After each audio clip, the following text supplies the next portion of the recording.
అందరికీ నమస్కారం. నేను మీ రవికుమార్. ఆంధ్రప్రదేశ్ రాజధాని అమరావతికి ఇంటర్నేషనల్ ఎయిర్పోర్ట్ రాబోతుందా?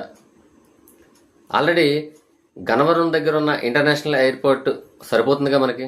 మరి కొత్తగా ఇంకొక ఇంటర్నేషనల్ ఎయిర్పోర్ట్తో పనే ఉంది అని అంటే 2050 నాటికి మన ఆంధ్రప్రదేశ్లో ఏదైతే రాజధాని చుట్టుపక్కల 1 కోటి జనాభా క్రాస్ అవుతారని.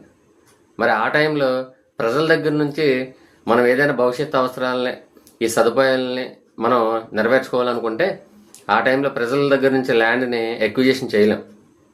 ప్రజలు కూడా సిద్ధంగా ఉండరు. ఎందుకంటే ఎస్టాబ్లిష్ అయిపోయిన ఊర్లో గవర్నమెంట్ ఎయిర్పోర్ట్ కడుతుంది, మీరందరూ భూములు ఇవ్వండి అంటే ఎవరు. కాబట్టి ముందుగానే ఇప్పుడే ఏం చేస్తున్నారంటే ఎయిర్పోర్ట్ కోసం స్థలాన్ని సమీకరిస్తున్నారు. అయితే సేకరణ, సమీకరణ రెండు జరుగుతున్నాయి. రెండింటిలో ఏదో అవకాశం ఉంటే అది, అంటే ల్యాండ్ ఎక్విజిషన్ చేయాలా, ల్యాండ్ పూలింగ్ చేయాలనేది ప్రభుత్వాలు నిర్ణయిస్తున్నాయి. మరి నిజంగానే అంతర్జాతీయ విమానాశ్రయాలు దగ్గర రెండెందుకు? ఇదే విధంగా హైదరాబాద్ను ఉదాహరణగా తీసుకుంటే గతంలో శంషాబాద్ ఎయిర్పోర్ట్కు ముందు బేగంపేట ఎయిర్పోర్ట్ ఉందండి.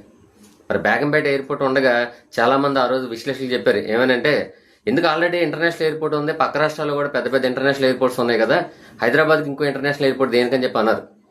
అది వాస్తవమే. కానీ భవిష్యత్ అవసరాలు ఉద్దేశించి పాపులేషన్ పెరుగుతుంది, ఇక్కడ ఉపాధి అవకాశాలు ఎక్కువగా జరుగుతున్నాయి కాబట్టి, అన్ని రకాలుగా డెవలప్మెంట్ జరుగుతుంది కాబట్టి భారతదేశంలో ఉన్న మిగతా రాష్ట్రాల వాళ్ళందరూ కూడా ఉపాధి కోసం హైదరాబాద్ వస్తారు. అందుకోసం భవిష్యత్ అవసరాలను ఉద్దేశించి ఖచ్చితంగా మనం ఈ ఇంటర్నేషనల్ ఎయిర్పోర్ట్ కోసం శంషాబాద్ని ఎంచుకొని శంషాబాద్ 5,000 ఎకరాలు ఇంటర్నేషనల్ ఎయిర్పోర్ట్ కట్టడం జరిగింది. మరి కట్టిన తర్వాత ఈరోజు బేగంపేట ఎయిర్పోర్ట్ని వేరే రకాలుగా మనం ఉపయోగించుకుంటుంటే ఈ శంషాబాద్ ఎయిర్పోర్ట్కి ప్రపంచ దేశాలకు, అన్ని దేశాలకి ఇక్కడ నుంచి టేక్ ఆఫ్ అవుతున్నామండి. అలాగే గన్నవరం ఎయిర్పోర్ట్ దగ్గర నుంచి అన్ని దేశాలకి టేక్ ఆఫ్ అవ్వలేం. భవిష్యత్తులో కూడా అన్ని దేశాల నుంచి టేక్ ఆఫ్ అవ్వడం, ల్యాండింగ్ అవ్వడం చేయాలి అంటే అది అంతర్జాతీయ విమానాశ్రయాన్ని మరొకటి అమరావతిలో కట్టగలిగితే భవిష్యత్ అవసరాలకు చాలా ఉపయోగపడుతుంది.